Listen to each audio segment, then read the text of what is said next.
Will shortly begin. So I was going through this article today, and it's actually quite comprehensive, and I think it's actually a good precursor to Mastering Bitcoin Cohort, which starts this Friday. So there's a lot of it's not exactly technical, but it gives introduction to a lot of technical concepts that I think all of us would like to go over. All right. Okay, let's start.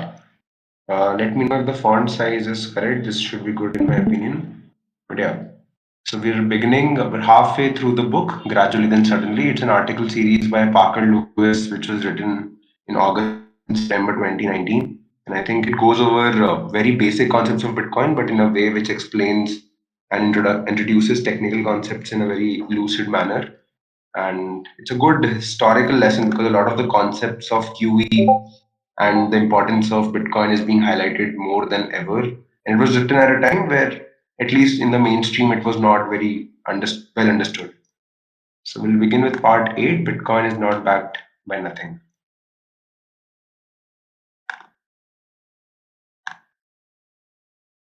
Contrary to popular belief, Bitcoin is in fact backed by something. It is backed by the only thing that backs any form of money, the credibility of its monetary properties. Money is not a collective hallucination nor merely a belief system. Over the course of history, various mediums have emerged as money, and each time it has not just been by coincidence. Goods that emerge as money possess unique properties that differentiate them from other market goods. While the Bitcoin standard provides a more full discussion, monetary goods possess unique properties that make them particularly useful as a means of exchange. These properties include scarcity, durability, divisibility, fungibility, and portability, among others. With each emergent property, inherent properties of one medium improve upon and obsolete the monetary properties inherent in a pre existing form of money. And every time a good has monetized, another has demonetized. Essentially, the relative strengths of one monetary medium outcompete that of another, and Bitcoin is no different. It represents a technological advancement in the global competition for money. It is the superior successor to gold and the financial that leverage gold's monetary properties. I think this paragraph is one of the most foundational concept to understand in Bitcoin that somebody new to Bitcoin. So I was just give an example to make the point clearer. Somebody I was talking to this morning who is a Bitcoiner, and he was telling me how he got introduced to Bitcoin in 2017 but did not take it seriously because the person explaining Bitcoin to them did not do a good job by saying that Bitcoin has value because it has scarcity. And I'm not sure of the entire context, but his claim was that scarcity alone cannot be the reason that something has value and something can be monetized. So I think what's important to understand is money itself, the concept and the technology of money and the problem that it solves that a lot of people might not either able to intuitively understand, or somebody who's explaining Bitcoin to money might not be able to articulate very clearly. But I think a lot of people make this claim that anything can be money, or money is this collective hallucination or belief system. It is not, because over any considerable time horizon, it makes it clear that certain goods have certain properties which make it a viable form of money, and it will outcompete everything else which is competing for that status of money, which in economics is defined as the most commonly accepted medium of exchange. But it requires to have certain properties which here is covered, and Bitcoin standard covers this in beautiful details: is scarcity, durability, divisibility, fungibility, and portability. I think the most important, a lot of people say, is scarcity and durability. Some people also say it's important for transferability is also another aspect, because gold, even though it's scarce and has all these properties of divisibility, fungibility, and portability, I think this is the point of transferability, that gold failed in being prone to centralization and confiscation because it is difficult to store and transfer for an individual. Bitcoin is, and anybody who is new to Wednesday sessions, I think more people have joined. Hi Keshav, hi Kev, Kevin. Just feel free to interrupt and ask questions and engage in discussion. The entire point of this session is to able to engage and interact Bitcoin concepts. and come up with their ideas and questions. Hey Shreyan, hey everyone. Yeah. So, yeah, I'll continue reading from here. Bitcoin is outcompeting its analog predecessors on the basis of its monetary properties. Bitcoin is finitely scarce and it is more easily divisible and more easily transferable than its incumbent competitors. It is also more decentralized and, as a derivative, more resistant to censorship or corruption. There will only ever be 21 million Bitcoin, and each Bitcoin is divisible to 8 decimal points, 100 millionth. Value can be transferred to anyone and anywhere in the world on a permissionless basis, and final settlement does not rely on any third party. In aggregate,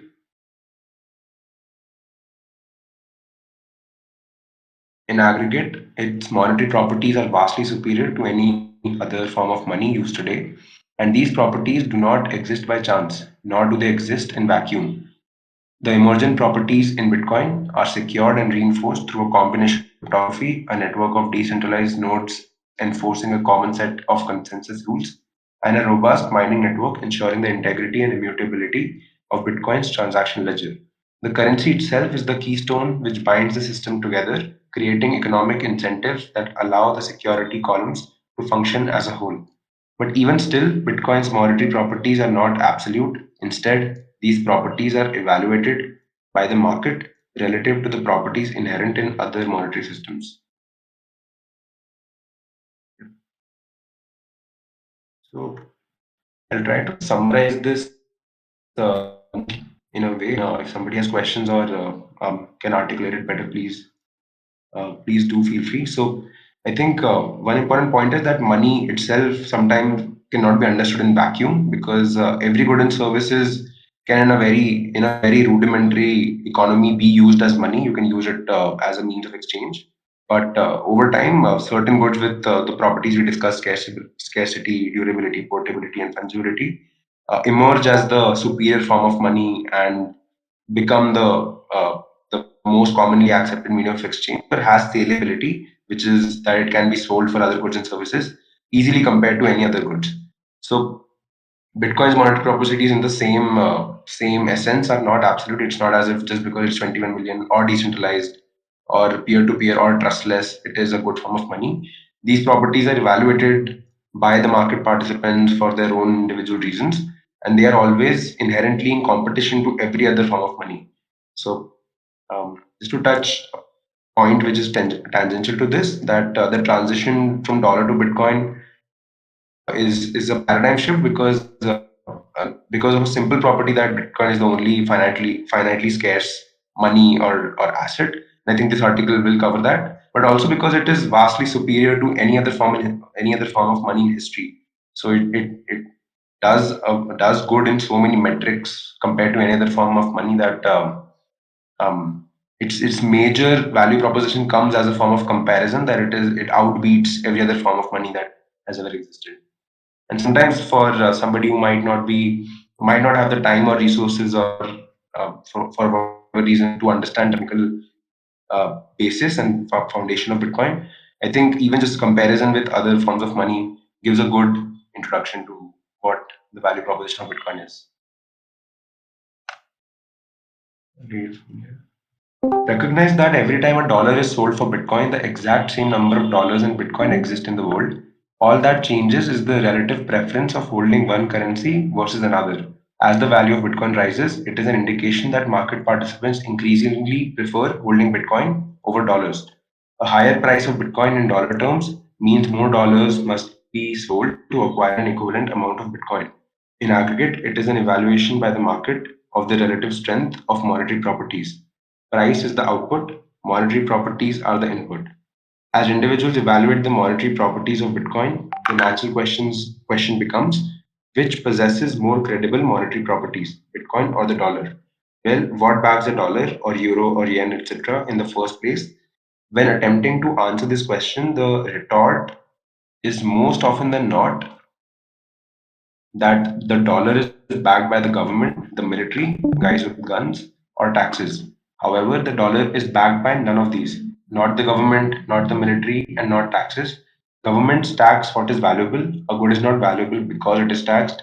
Similarly, military secures what is valuable, not the other way around, and a government cannot dictate the value of its currency. It can only dictate the supply of its currency. So yeah, this is the most famous question. I think one of the most famous questions in Bitcoin that what is Bitcoin backed by, or what is the dollar backed by? In contrast, so a common example is the military or the government, and I think what is the third thing that this article says? It's taxes. So it's the same thing as government enforcing the value of the dollar. But yeah, so the claim here is that this is not the case, and the reasons that this article gives is that governments tax what is valuable or what is not valuable because it is taxed. Similarly, military will secure something which is valuable and not the other way around. And the government cannot dictate the value of any currency; it can only dictate the supply of its currency. Government here is the central bank.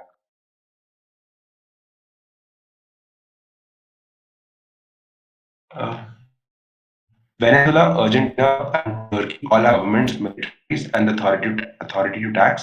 Yet the currencies of each have deteriorated significantly over the past 5 years. While it's not sufficient to prove the counterfactual, each is an example that contradicts the idea that a currency derives its value as a function of government. Each and every episode of hyperinflation should be evidence enough of the inherent flaws in the fiat monetary systems, but unfortunately it is not. Rather than understanding hyperinflation as the logical end game of all fiat systems, most simply believe hyperinflation to be evidence of monetary mismanagement. This simplistic view ignores first principles as well as the dynamics which ensure monetary debasement in fiat systems. While the dollar is structurally more resilient as the global reserve currency, the underpinning of all fiat money is functionally the same, and the dollar is merely the strongest of a weak lot. Once the mechanism that back the dollar and all fiat system is better understood, it provides a baseline to then evaluate the mechanisms that back Bitcoin. Yep. So we'll come to the answer now. Why does the dollar have value? But this gives an example through contrast with other currencies that it can't just be that it's backed by governments, militaries, and authority to tax because there are multiple competing monies in that way. But dollar did become the the global reserve currency. And once we understand what makes dollar have inherent value or economic value in the first place, it will give us a good foundation to understand what makes Bitcoin valuable. Why does dollar have value? The value of the dollar did not emerge on the free market. Instead, it emerged as a fractional representation of gold and silver initially. Essentially, the dollar was a solution to the inherent limitations in the convertibility and transferability of gold. Its inception was dependent on the monetary properties of base metals rather than properties inherent in the dollar itself. It was also initially a system based on trust, accept dollars and trust that it could be converted back to gold at a fixed amount in the future. Gold's limitation and ultimate failure as money is the dollar system, and without gold, the dollar would have never existed in its current construct. For a quick review of the dollar's history with gold. So yeah, the quick background is that dollar has of course not always been the money of the world, and the money of the world on a 10,000-year-old time scale that we have come to consensus on is gold. And gold is a completely free market money. Nobody has ever enforced ownership of gold on a population. And I think, yeah, so the quick overview of the history is that the dollar started off as a fractional representation of gold, that there was a backing of the number of dollars to a proportional amount of gold, whatever that ratio was, and somebody can claim using those dollars the ownership over that gold. And the history of that phenomena has been included in this. I'll walk over this. So this is a good summary of a lot of the historical events which led to the fiat standard from the gold standard. So 1900, Gold Standard Act of 1900 established that gold was the only metal convertible to the dollar. Gold convertible to dollars at $20.67 per pound.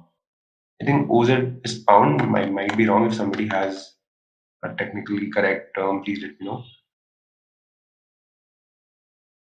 And 1913, this is a pretty popular year. The Federal Reserve was created as part of the Federal Reserve Act of 1913.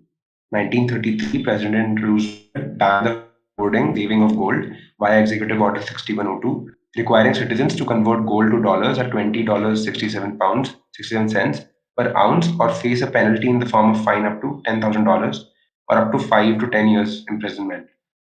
1934, President Roosevelt signed the Gold Reserve Act, devaluing the dollar by approximately 40% to $35 per ounce of gold. Shan, 1944, what is a pound? I think pound is some metric of convertibility close to 1 point something to kg. So it's not terribly different from kg, but I'll quickly actually check. Pound is the price for 1 pound of gold when it Okay. was set up. It's As in the so weight, 1 pound in terms of weight. Yeah, in terms of Okay. weight. Right. 1 pound. I quickly Googled 1 pound says 0.45 Check the kilograms. definition. Check the definition of pound and silver. Okay. 0.4 kilograms, and 1 ounce is 1/16th of a pound. That 1 pound original definition is. Okay, 1 pound original definition for silver. Okay. Because pound was a British currency. Okay. So Right. No, I thought those pounds are different thing. 1 pound is the British currency and 1 pound is the unit of weight. yes, so the British currency was backed by 1 pound of silver Okay. at British Bank. Okay. It's 1 pound That's of okay. Yeah. So that's what the England does. So basically, you give the central bank the silver, and they will issue you 1 pound of currency note. Right. That was what the worth of 1 pound was when it started. Right. But Okay. of course, it is not so anymore. Right. Right. One Why is it called 1 pound? What is the meaning of 1 pound sterling? Can you guys see my screen by the way? Just confirming. Can you guys Yeah, see? they can Right. What is the meaning of 1 pound 1 sterling? pound Yeah. sterling. A pound coin originally weighed 1 troy pound of sterling silver, giving the currency the name pound sterling. Sterling that has 92.5% or more real silver. 1 pound sterling was originally divided by 240 sterling pence. Got it? Hmm. So Right. it was not 100% silver, 1 pound of silver, it was 92.5% of silver. Hmm. Hmm. And pound coin was the currency of the British Empire. Yeah, so UK took a bet silver. And they also plunged India because India also took the bet on silver. And the world moved to gold standard. Right. Right. So this was before 1900, right? Because This was 1947. Okay. India got independent and India had silver standard.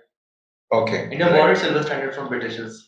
Right. So it was only after Bretton Woods, right? We were about to come to this that dollar was enforced as a global reserve currency. That started happening in 1945 itself.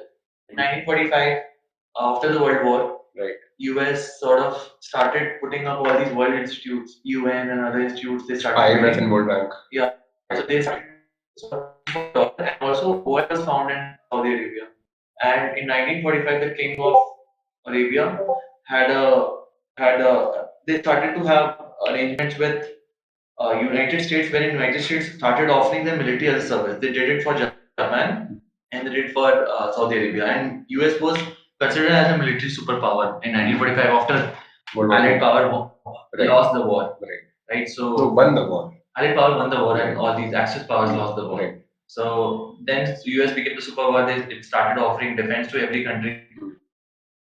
And in Saudi Arabia, when the oil was found, they had a contract in 1945 or 1945 to 50 itself to trade oil in dollars. to force oil sale on dollar.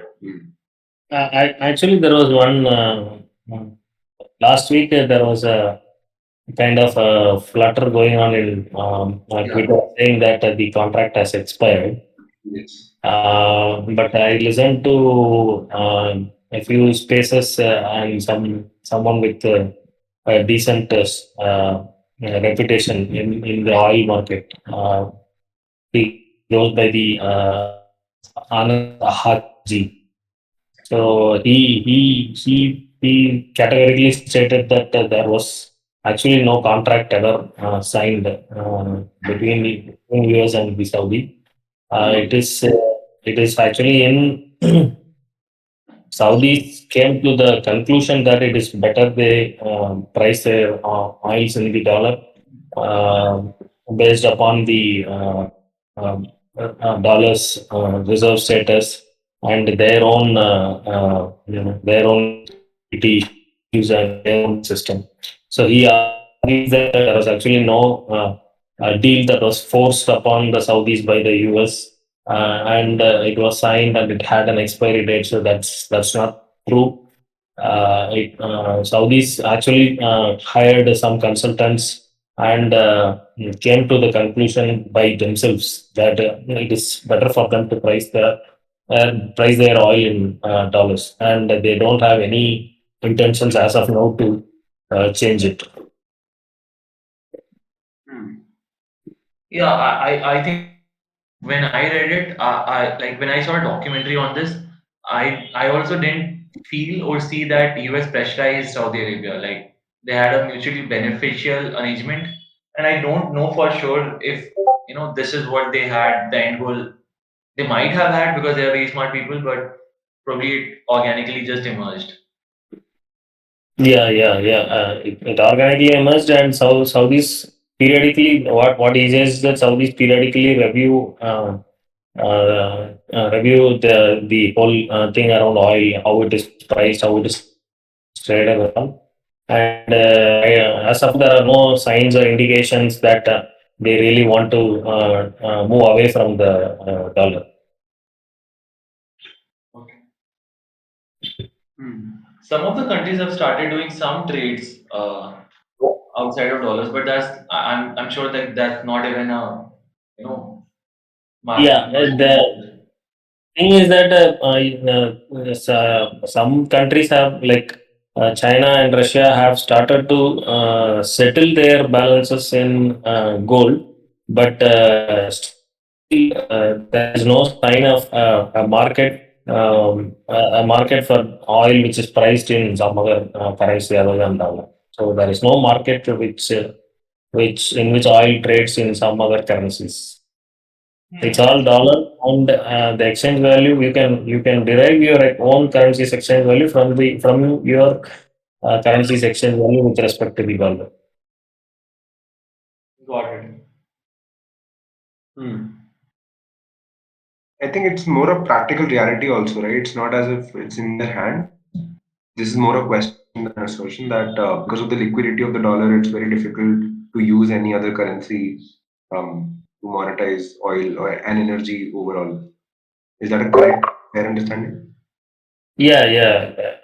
Right. Hmm. So what he argues is that for any currency to replace oil to be priced in any other currency, it should match the deep liquidity of dollar. And he also lists some two other criteria. I don't remember at the top of my head right now.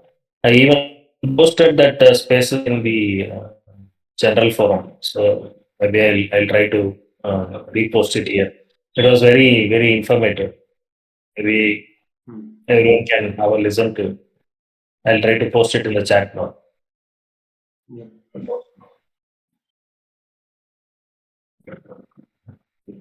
Okay, let's continue. But if somebody has more to share, please feel to share it wherever they want to. We were here, 1934. No, yeah. 1934 was President Roosevelt signed the Gold Reserve Act, devaluing the dollar by approximately 40%, $35 per ounce of gold. Hmm. Yeah, there was devaluation immediately after the executive order. So yeah, that was clear indication why it was already a bad decision. But in What 1944, was the earlier rate? $20. $20, yes. There was an immediate 40% devaluation. I think after the COVID, it was about 30%, right? The increase in money supply. I don't know what the exact devaluation metric is. Yeah. 1944, Bretton Woods Agreement formalized the ability of foreign governments and central banks to convert gold to dollars and vice versa at $35 per ounce and established fixed exchange ratios between dollars and other foreign currencies. So there was recently a talk on Bretton Woods by Bangalore International Conference by a speaker who works at World Bank, and there was actually a deep involvement of India, if not deep, at least some role that India had played that was new to me in that conversation. And yeah, I wouldn't go too much into detail right now, but I think there's an article that I can share which talked about how Russia was the Soviet Union was in particular very enraged by Bretton Woods because it was clearly a ploy by the U.S. government to make itself give the reserve currency status, and it was because of that that India had a role to play because India was vouching for one of the five biggest stakeholders for exchange ratios with dollar. So I'll actually share the article. I'm Was not it India or was it you? Like England taking the calls on India's behalf? India was not independent right. anymore. Yeah, that's the other bit. Yeah. So India did. So there was an interesting angle to it. I'll actually share the article and go over it again to understand it better. Yeah, there was some angle where I think it was Tata family also, which was involved, which had made a claim that India should have a greater stake in the exchange ratio with dollar because India is a producing economy, and all the other war-torn countries did not have enough productive capital. Yeah, it's Okay. an entirely different conversation, and yeah, I'll share the article. Yeah, in 1970, another famous incident and year, President Nixon officially ended all convertibility of dollars to gold, effectively ending the Bretton Woods system. The value of dollars changed to $38 per ounce of gold. Yeah, as soon as they ended the convertibility to gold, there was another devaluation which was $38 per ounce of gold. In 1973, the US government repriced gold to $42 per ounce. 1976, the US government then decoupled the value of the dollar from gold altogether in 1976.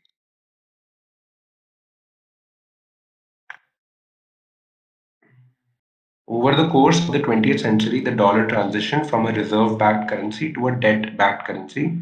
While most people never stop to consider why the dollar has value in the post gold era, the most common explanation remains that it is either a collective hallucination, that is, the dollar has value simply because we all believe it does, or that it is a function of the government, the military, and taxes.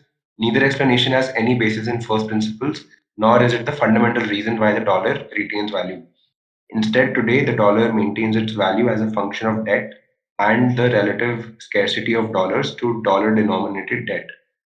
So, yeah, so this is, I think, to a lot of you, it might be obvious, but even to me, it was something which was not intuitive to understand does it mean that the system is debt based or the value of dollar is backed by debt. So, this article goes into details of what that means. Anyways, still wrapping their head around the concept, this article is a perfect resource. So I'll read this line again and I'll select this line. Neither explanation has any basis in first principles, nor is it fundamental reason why the dollar retains value. Instead, today the dollar maintains its value as a function of debt and the relative scarcity of dollars to dollar denominated debt. In the dollar world, everything is a function of the credit system. Nominal GDP is functionally dependent on the size and growth of the credit system, and taxes are a derivative of nominal GDP. The mechanisms that fund the government, tax and deficit spending, are both dependent on the credit system, and it is the credit system that allows the dollar to function in its current construct. So yes, this is the chart, and I think I'll just try to first share my understanding of GDP. It is short for gross domestic product, and I think it uses four metrics, which is production, investment, government spending, and was it deficit spending? I'll quickly actually check because my understanding of GDP from first principles is that it's an entirely Export abrupt imports. imports and export. I think yeah, it's an entirely abrupt measure of measuring value. It does not. C plus I plus G plus X minus I.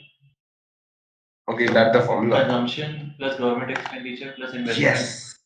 Okay, these are plus net on exports. corporate finance institute, private yeah, Expenditures, government spending, investments, investments, and and net net exports. So exports. that's C Right, consumption, G government spending, I for investment, and X minus I is export minus imports. right, right. Private expenses, consumption. Consumption. So yeah, even at the outset, it seems so absurd to me that it's it's measuring consumption as a metric of economic growth, which even from first principle does not make sense. How much an economy consumes is no metric of how much an economy is doing good or on a very layman perspective, it's like how much resources we are consuming as a society or as an individual is no measure of how well we are doing in terms of using that as a to increase it. Like you cannot say that increasing consumption is a trick of increasing growth. That's how I conceptualize of it. Yeah, I think government spending is the other bit of it. It's like the more government spends, the higher the GDP is. And there's a metric called debt to GDP. I think this article covers it. And yeah, that explains that once the debt to GDP ratio crosses 1:1, that's when it's said that the economy is in a state of crisis or downturn.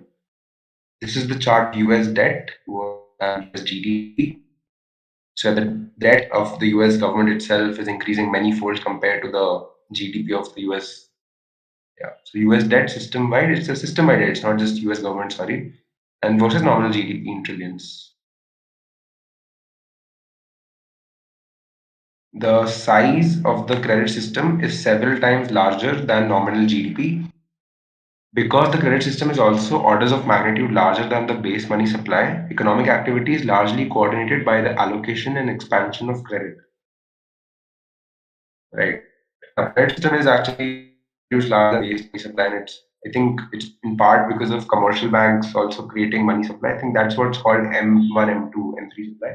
Is that a correct understanding? If somebody has, I think M0 is the money supply that Federal Reserves create, and the M1, M2 metric are known to be the fractional reserve in expansion of money through credit by commercial banks, which are the Wall Street banks.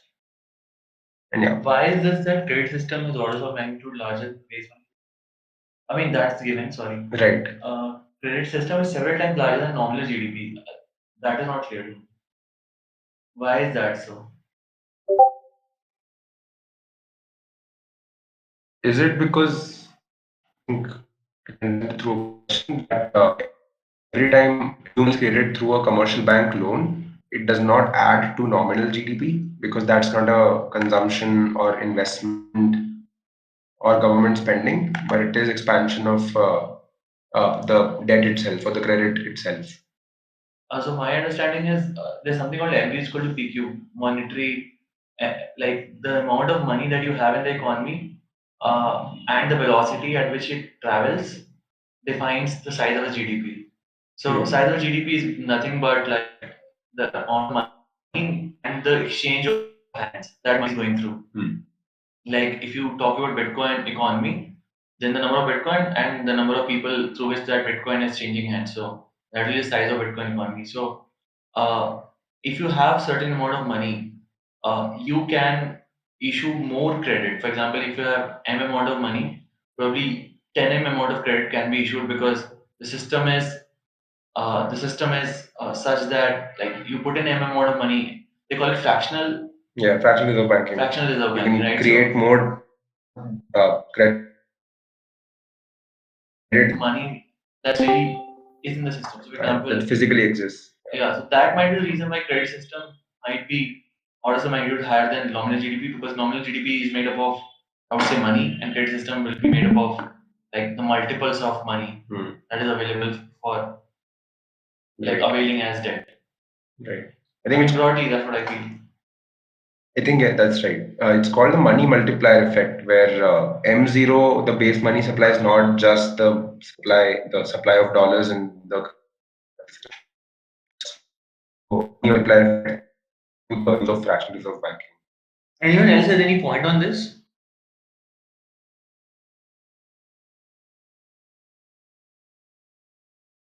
Cool. I think. Yeah, let's continue. However, the growth of credit system has far outpaced the growth of GDP over the course of the last 3 decades. The chart below indexes the rate of change of the credit system compared to the rate of change of both nominal GDP and federal tax receipts from 1987 to today. In the Fed system, credit expansion drives nominal GDP, which ultimately dictates the nominal level of federal tax receipts. Yeah, so this is another chart of federal taxes. I think this is I'm not sure federal taxes if they report to only the tax collection. I think it does not have anything to do with the new money to supply. It's the using the existing system to create taxes. Yeah, this is the chart. Somebody finds that useful. Today there is 73 trillion of debt, is like the US credit system according to the Federal Reserve. But there are only 1.6 trillion actual dollars in the banking system. This is how the Fed manages the relative stability of the dollar. Debt creates future demand for dollars. In the Fed system, each dollar is leveraged approximately 40 to 1. If you borrow dollars today, you need to acquire dollars in the future to repay that debt. And currently, each dollar in the banking system is owed 40 times over. The relationship between the size of the credit system relative to the amount of dollars gives the dollar relative scarcity and stability. In aggregate, everyone needs dollars to repay dollar denominated credit. So, yeah, the demand for dollars keeps going on because of the dollar denominated credit that people have to pay off. So that creates that stability or value of the dollar, and the system keeps going on. The system as a whole. um, The system as a whole owes far more dollars than exists, creating an environment where, on net, there is a very high present demand for dollars. If consumers did not pay debt, their homes would be foreclosed on, or their cars would be repossessed. Corporations would not pay debt, company assets would be forfeited to creditors via a bankruptcy process, and equity could be entirely wiped out. If a government did not pay debt, basic government functions would be shut down due to lack of funding. In most cases, the consequence of not securing the future dollars necessary to repay debt means losing the shirt on your back. Debt creates the ultimate incentive to demand dollars. So long as dollars are scarce relative to the amount of outstanding debt, the dollar remains relatively stable. This is how the Fed's economy works: incentivize credit creation, and you create the source of future demand for underlying currency. In a sense, it's kind of like a drug dealer get an addict hooked on your drug and he will keep coming back for more. In this case, the drug is debt and it forces everyone on net to stay on the dollar hamster wheel. The problem for the Fed's economy and the dollar is that it depends on the functioning of a highly leveraged credit system. And in order to sustain it, the Fed must increase the amount of base dollars. This is what quantitative easing is and why it exists. In order to sustain the amount of debt in the system, the Fed has to systematically increase the supply of actual dollars. Otherwise, the credit system would collapse. Increasing the amount of base dollars has the immediate effect of deleveraging the credit system, but it has the longer term effect of inducing more credit. It also has the effect of devaluing the dollar gradually over time. This is all by design. Credit is ultimately what backs the dollar because what the credit actually represents is claims on real assets and consequently people's livelihoods. Come with dollars in the future or risk losing your house is an incredible incentive to work for dollars. Yeah, this is a pretty dense subject, I think, to understand because I think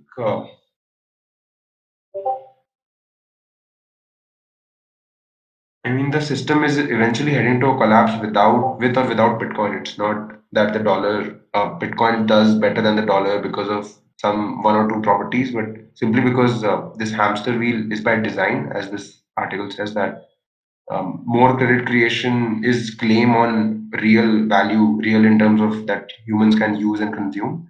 And as there is more credit system, it wealth of from the savers in dollars, whoever is saving their value in dollars.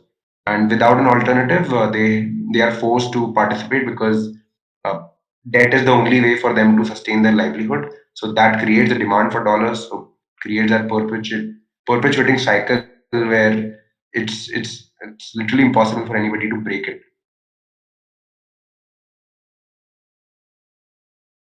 The relationship between dollars and the dollar credit system, dollar credit, keeps the Fed's game in play. The relation between dollars and the dollar credit keeps the Fed's game in play, and central bankers believe this can go on forever: create more dollars, create more debt, too much debt, create more dollars, and so on. Ultimately, in the Feds or any central bank system, the currency is the release valve. Because there is 73 trillion of debt and only 1.6 trillion dollars in the US banking system, more dollars will have to be added to the system to support the debt. The scarcity of dollars relative to the scarcity to the demand for dollars is what gives the dollar its value, nothing more, nothing less. Nothing else backs the dollar. And while the dynamics of the global system create relative scarcity of the dollar, it is also what ensures dollar will become less and less scarce on an absolute basis. So if there's a $73 trillion debt and $1.6 trillion in Yeah. economy, why would we need like we would need more dollars because there's an interest payment due, and so we need to print more $1 trillion to pay that interest. Right. So that debt needs to be repaid, right? So a very simple Is that the only mathematically, reason that okay, okay. it's a very simple equation and seems, I mean, it's a runway thing, right? That more debt needs to be paid through new dollars. And you do that by taking more debt. So you print more money by taking more debt. So maybe you make it $75 trillion debt. Hmm. Like how does It it always, yeah, it looks, it is very confusing to understand because if you read macro stuffs, even today, people always talk about dollar scarcity. Like most of the crashes are brought about by dollar scarcity in the euro dollar market. That's what macro people keep talking about. While we keep saying that there is too much dollars, uh, in the macro land, it's always about dollar scarcity. Only when the Fed does QE or keeps the interest rates low, people talk about people don't talk about scarcity. It's not like there is abundance, but there is only two states, like dollar is scarce, not scarce. That's how macro people are operating. Hmm. Bala, are you aware that recently I read that the interest payments have exceeded the the interest payment due on the US government debt to the treasuries Yeah, has it has exceeded defense spending. right, yeah. Yeah, so we Yeah, are like now they have to pay spend more every year on paying their interest than spend the defense. hmm. And so if it is so obvious that you so if it's so obvious that 73 trillion of debt and 1.6 trillion dollars in the banking system and the debt interest will come and you will have to print money, and where will that money be printed from? Like there's going to be some kind of debt, right? So when you print a money, you issue a debt, something of that kind, no? And that debt will have interest due, and so you will have to print more. It's never going to get over. So it is so obvious. Like why are more people not leaving dollar standard and starting to do barter, or maybe just go to gold standard, if not Bitcoin standard? Why is that not the case? It is right now. It is too entangled, and nobody can dare to make the first move, and nobody is even willing to do that. So only now there are some basic or very fringe talks in the particularly in the BRICS bloc that they will start to settle some of their debts not in dollar but in a basket of commodities. So that is the best that so far people have come up to be called as an alternative to the dollar, but that is so tiny in fraction that it doesn't even matter. So in order to even settle each nation state to settle their debts among themselves, forget about the whole world. Even if India and Russia wants to settle their transaction among themselves in gold, they don't have enough gold to ship like you can't ship small amounts of gold too frequently, and people don't have enough gold to settle like for in a year. Let's say India and Russia agree that they'll settle their balances in gold at the end of every year. And right now, I don't think they have enough gold on both sides to do such kind of a settlement. I have a feeling that the longer like dollar lasts and the more dollar gets printed, say 1,000 trillion, the higher will be the value of Bitcoin. Like the longer it takes for dollar to fail, the worse will be the better will be the outcome for Bitcoin. True, true.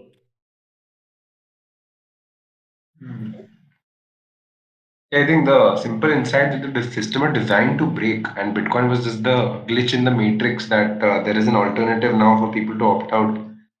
Is The perhaps alternatives were gold and other things too, but bottom hmm. they could be done bottoms up.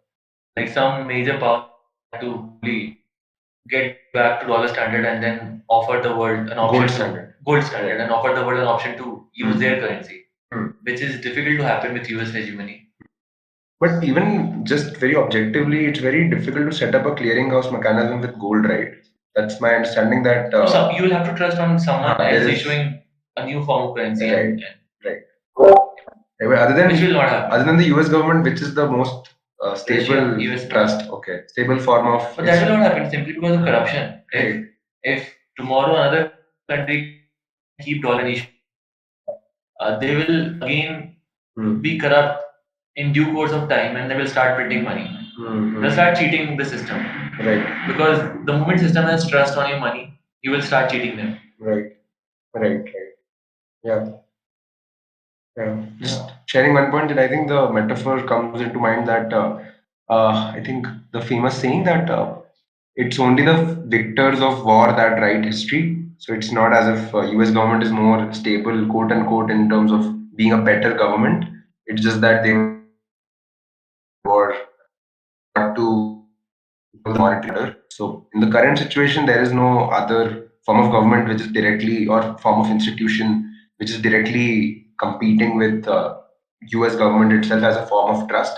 So even without Bitcoin, I doubt. I think gold might be the um, only other standard that somebody can even consider, other than dollar itself. I don't think any fiat currency is even trying, attempting to compete with the US dollar. I mean, Russia and China are making the claim, but yeah, I think as Bala said, its liquidity is tiny compared to the US dollar system. Yeah, China doesn't even want to take up the reserve currency role. It's too burdensome, and their economy is not built to be the reserve currency. Hmm. Hmm. So Yeah. Yeah, so they export, so they rely on their currency to be weak. But yeah, otherwise, they will not be able to export. yeah. Simply people saying that China will replace the US dollar doesn't. It's very naive. I think the only countries which can replace US dollars are the ones which have a lot of gold or oil deposit. I mean, that can give value to their currency without them having to like work and like yeah. So I think it's Russia or Saudis are the only people who can challenge legitimately dollars. No, but primarily in this debt-based system, if you want to operate a reserve currency, then you should be ready to bring down your interest rates, sell your debt outside, and basically you should be ready to follow out your export and manufacturing base out of your country. Hmm. And consequently, there should be enough demand for your debt to be monetized by foreign actors, right? Which I Yeah, think, yeah, currently China does not. You can only do it when you have like infinite assets, right? Then only you cannot produce anything, you cannot manufacture anything, and still Hmm. your currency will be valuable. So you have to have like got even bitcoins or to go oil with you. Yeah. Yep, yep. Well, continue. We have reached the 8:55 mark. I think this article is actually pretty interesting. So yeah, I'll just glide over this quote if you're not able to complete this as a I think yeah, Satoshi is famous for two sayings. That one is that he does not have the time to explain Bitcoin if somebody does not get it. But also, I think this is one of the amazing analogies that he gives, which still I think is one of the best analogies to explain Bitcoin. As a thought experiment, imagine there was a base metal as scarce as gold with the following properties: boring grain color, not a good conductor of electricity, not particularly strong, but not ductile or easily malleable either, not useful for any practical or ornamental purpose. And one special magical property can be transported over a communications channel. So yeah, this is the problem. This is the solution to the problem of gold, that there is final settlement without trust. Yeah. So we'll try to cover as much as we can at about 9:05, 9:10, but yeah, we'll take a pause at 9:05 in case we want to go ahead. Well,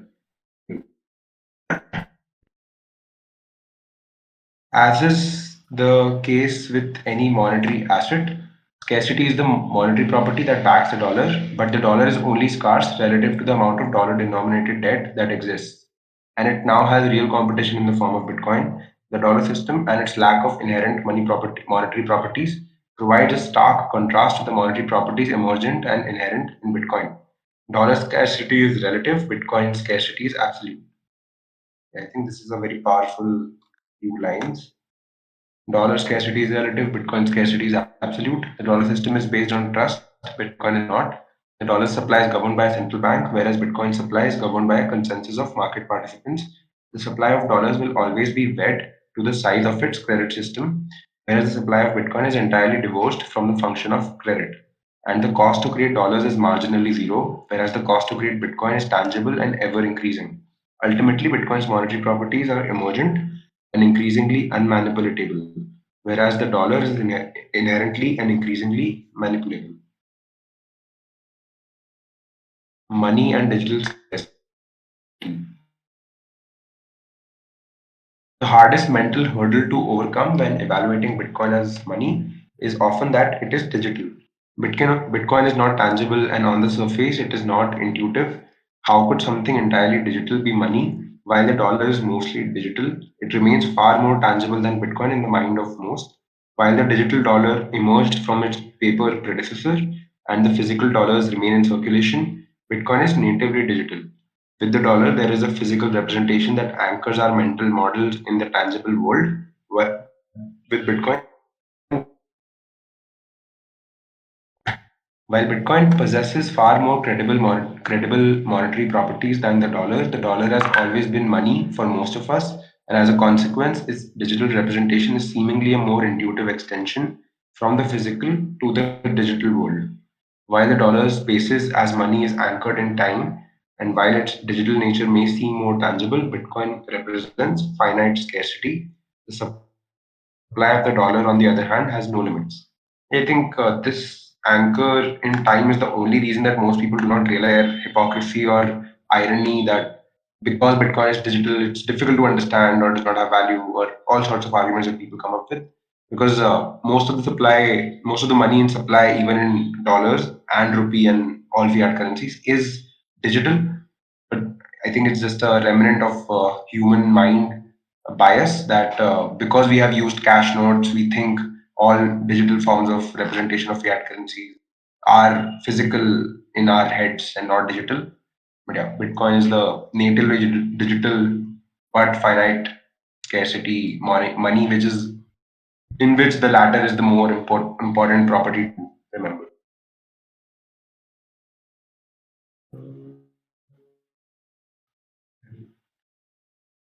Remember that the dollar does not have any inherent monetary properties. It leveraged the monetary properties of gold in its ascent to global reserve status. But in itself, there are no unique properties that ground the dollar as a staple form of money other than its relative scarcity in the construct of its credit linked monetary system. When evaluating Bitcoin, the first principal question to consider is whether something digital could share the quintessential properties that made gold a store of value and a form of money. Did gold emerge as money because it was physical or because it possessed transcendent properties beyond being physical? Of all the physical objects in the world, why gold? Gold emerged as money not because it was physical, but instead because its aggregate properties were unique. Most importantly, gold is scarce, fungible, and highly durable. While gold possessed many properties which made it superior to any money that came before it, its fatal flaw was that it was difficult to transport and susceptible to centralization, which is ultimately why the dollar emerged as its transactional counterpart. So I think the transient properties is an interesting point because even I think I remember for me because Bitcoin is speech is a popular and a good metaphor. I took some time to understand that whether money is even a good itself. So economics describes money as a most commonly accepted good, right, as a means of exchange. Bitcoin, some would argue, is not a good. It's digital representation of value. So it's more a language than a good in the economy. So yeah, it has transcendent properties, Bitcoin in a way, because it is not physical, but it has the properties of physical objects in being finitely scarce. Yeah, but it goes on to highlight that gold was not money because it shines, or because somebody gave it the power of uh, of of being money, but because it was discovered by the free market to be scarce, durable, fungible, and portable. But yeah, portable was the bit that led to centralization and eventually dollars capture of gold. Bitcoin shares so we'll continue till 9:05 and then we'll open for discussion. Bitcoin shares the monetary properties that caused gold to emerge as a monetary medium, but it also improves upon gold's flaws. While gold is relatively scarce, Bitcoin is finitely scarce, and both are extremely durable.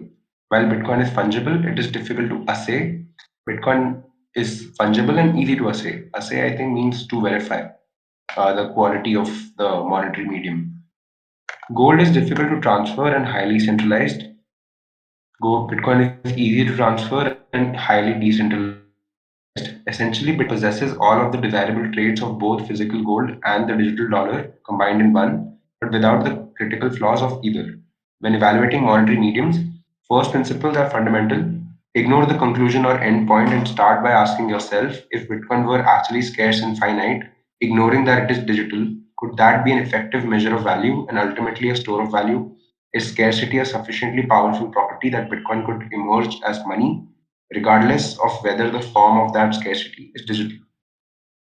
I'll read this question again, or this question actually. If Bitcoin were actually scarce and finite, ignoring that it is digital, could that be an effective measure of value and ultimately a store of value? Is scarcity a sufficiently powerful property that Bitcoin could emerge as money, regardless of whether the form of that scarcity is digital? I think one famous anecdote to understand this is that Newton very famously has been described to have his entire life dedicated to alchemy at the time, which is chemistry, to discover gold or create gold artificially. And what Satoshi did and the technological times of the 21st century allowed him to do so is in a very rudimentary way chemically create better gold that it is easy to transport and store.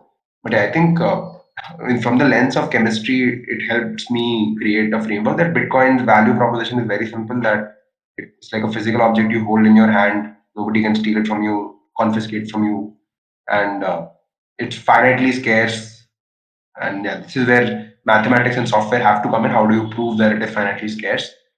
But its property value itself can be very easily understood by anybody and does not require them to understand what computers do or how they work. Only when they start to understand what goes under the hood of Bitcoin is when questions of that nature will become important. But its value or its property itself, I think, is a good foundation to understand that why even the effort goes into making this happen. While money may be an intangible concept, so long as there are benefits from trade and specialization, there is real demand and beauty in money. Money is the tool we use to be the arbiter in determining relative value among more abundant consumption goods and capital goods. It is, so yeah, one point on this is that money as a measuring stick of value or unit of account, which is a more standard term, is used for being the arbiter in determining relative value. So the phrase in economics is that prices are exchange ratios, that any two goods can be exchanged. But how do you determine, even if you solve the problem of coincidence of wants, that I have exactly what you need and you have exactly what I need, and we can exchange, we can engage in trade, you still need a way of determining relative value, that how much X for how much Y. This is where the unit of account function of money comes in, that among more abundant consumption goods and capital goods, how do you determine the relative value? It is the good that coordinates all other economic activity. The absolute quantity of money is less important than its properties of being scarce and measurable. Scarcity is money's most important property.